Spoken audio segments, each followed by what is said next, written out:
ntushobora kugira ngo ufate umwana w'imbwa umuhindure umwana w'inka. Bamaze imyaka 100 ari imbwa, njyewe ndabivuga simbitinya. Igihugu cyari kigiye kuzimira, kazimira kiriwe n'imbwa, ntazajya utuma igihugu cyacu cyakongera kuribwa n'imbwa. Ndashaka kuvuga ko bose ni imbwa, ari aho yari ari naho yavuye, bose ni imbwa. Yewe nanjye reka nishyiremo uvuga nti turi imbwa. Igihe cyose abene Kanyarwanda bavuga ngo muri imbwa, natwe tukitwara kibwa, tukitwara bubwa, tukitwara busega, tukitwara bunyakabwana. Allahu Akbar,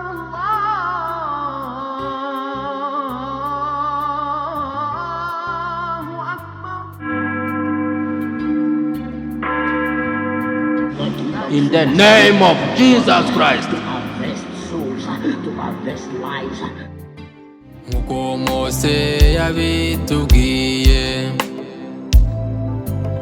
utazi yavana amenye yajya, nimuze tujye inama, gorora byose vuba, gorora byose vuba. Amahoro nshuti bakunze bagorora byose vuba. Turagarutsa nanone mu biganiro byacu by'uyu munsi. Uyu munsi rero cyangwa se kuri uyu mwanya tugiye kumvira hamwe n'ubundi ibitekerezo bya bamwe mu bakurikira gorora byose vuba, cyangwa se ibitekerezo bihuje n'ibiganiro n'ubundi natwe tuba twaratanze kuri gorora byose vuba, kugira ngo ubwo butumwa n'ubundi bukomeze gufasha ababwumva, kuko icyo tubereyeho ni ukugira ngo dufatanye n'abandi kubaka. Ntabwo ari ukuvuga yuko ari twe dufite ibitekerezo byiza cyangwa se twagira ibitekerezo byiza, natwe turi abantu. Ni nayo mpamvu iyo hari ugize igitekerezo cyiza tuba dukwiye kumushyigikira cyangwa se natwe tukamufasha kucyamamaza. Ni muri urwo rwego rero uyu mwanya wa none tugiye kubagezaho ibitekerezo bishimangira ibitekerezo twatanze mu cyumweru cyahariwe gukebura abahutu. Ni ibiganiro twakoreye kuri gorora byose vuba RTV, wagenda ukabyumva, cyane cyane aho twagaragazaga yuko abahutu mu karere k'ibiyaga bigari bagikomeje kugaragaza intege nke. Ibyo bigatuma bigaragara nk'aho ari bo nyirabayazana b'ibibazo biri mu karere k'ibiyaga bigari, kubera yuko uburangare bwabo butuma ikinyoma kirushaho kuganza kandi kikonona byinshi.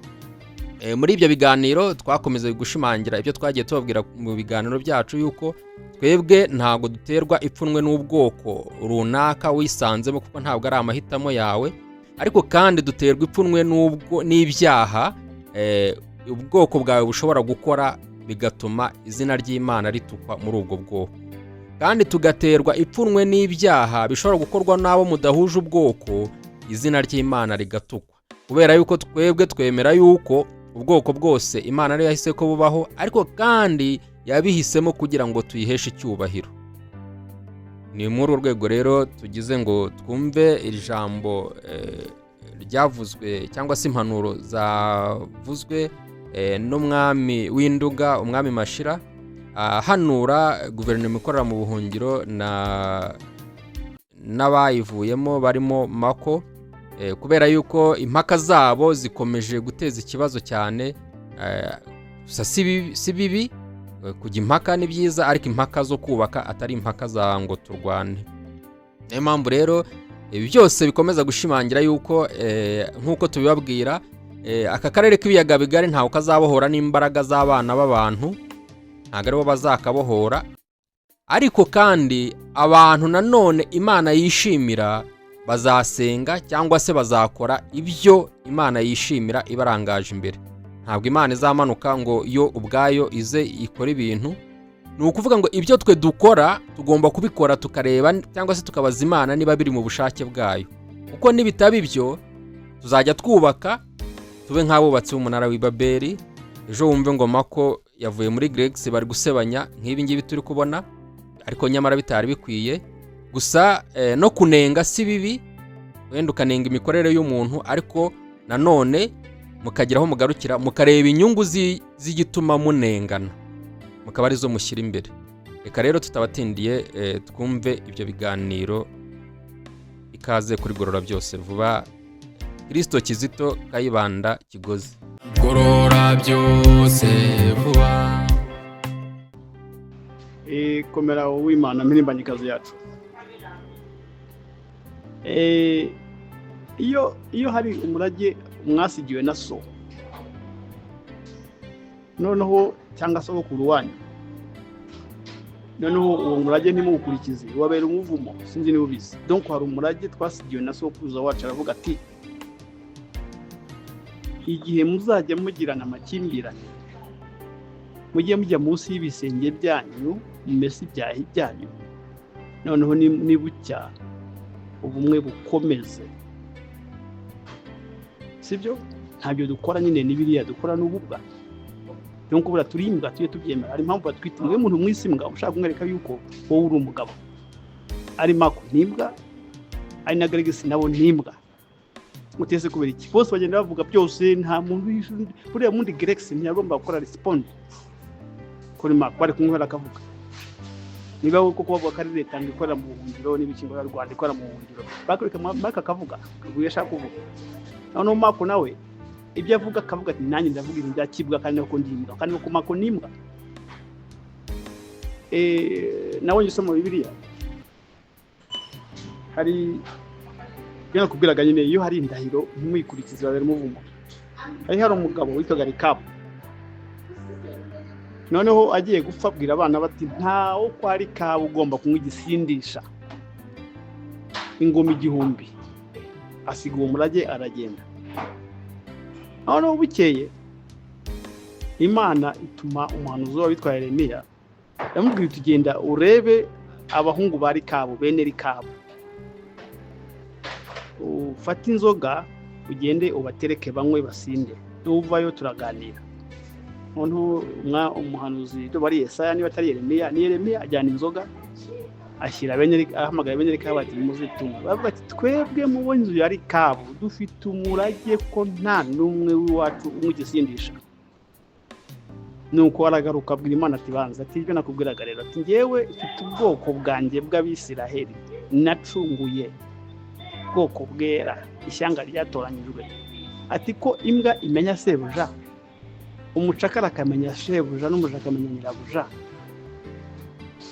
Ati yewe ati n'itungo rimenya sebuja. Ati ngewe kuki abayahudi batamenya? Ati kubona na bene Rekabu babarusha agaciro bakavuga ati sogokuru yaravuze ngo ituka ngo gisindisha.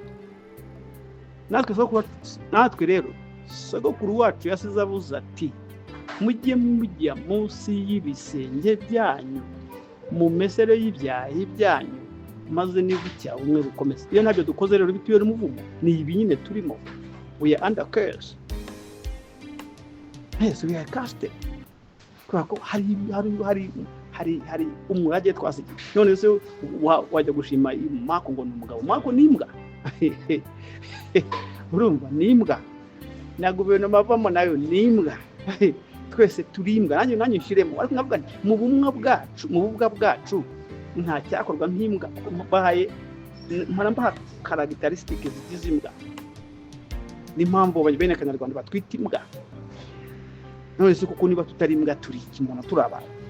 None se umuntu agusuzugwa nawe ukisuzuza ukavuga uti wavuze ko ndi imbwa koko, nanjye koko numva ndi imbwa ndetse numva ndi no musega. Icyo kintu kibi ko kwita imbwa si cyo kibazo. Umuntu akashaka kwita imbwa ntabwo ari ikibazo. Ikibi ni igihe unakubwira ati uri imbwa, noneho nawe ugavuga uti nibyo rwose wanyise imbwa kandi nanjye koko numva ndi imbwa kandi koko ndi umusega. Icyo gihe nyine bubaye nyine nibo turi bo nyine. Nicyo kibazo dufite, ni icyo kibazo dufite sofa.